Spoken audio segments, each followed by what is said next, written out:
আসসালামু আলাইকুম। ওয়ালাইকুম আসসালাম। এই যে আপনারা সরকারি চাকরি করেন, চাকরি করে আর দেখা যায় যে বিভিন্ন সময় বিভিন্ন জায়গায় বদলি হয়। আপনাদের বিভিন্ন জায়গায় চলে যেতে হয়।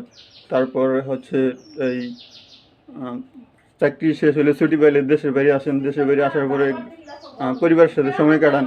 আবার যখন সময় হয় দেশ ছেড়ে গ্রাম ছেড়ে আবার চাকরির উদ্দেশ্যে চলে যেতে হয়। এখন এই যে দেশে গ্রামের বাড়ি আসেন, গ্রামের বাড়ি এসে বাপ মা ও ভাই বোনদের সাথে থাকেন একসাথে। থাকার পর দেখা যায় যে আপনাদের যে ফিলটা তৈরি হয়, আবার এখান থেকে যখন চাকরির সময় হয়, যখন চলে যান, তখন আপনাদের কীরকম ফিল হয়? আসলে অনেক বেশি কষ্ট লাগে। বাড়িতে থাকার আনন্দই আলাদা। কারণ এখানে ভাই বোন, বাবা মা, আত্মীয় স্বজন সবাই থাকে।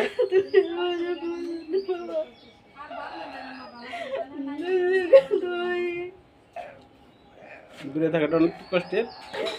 তবু দেখা যায় কি পেটের তাগিদে, চাকরির সুবাদে, জীবনের তাগিদে থাকতে হয় সাধারণত। হ্যালো দর্শক, আপনারা দেখতে পারলেন যে সরকারি চাকরিজীবী যারা যারা চাকরি করে তারা অনেক দুঃখের কষ্টের মধ্যে গ্রাম ছেড়ে পরিবার ছেড়ে তাদেরকে চলে যেতে হয়। এটা আসলেই অনেক দুঃখজনক বিষয়।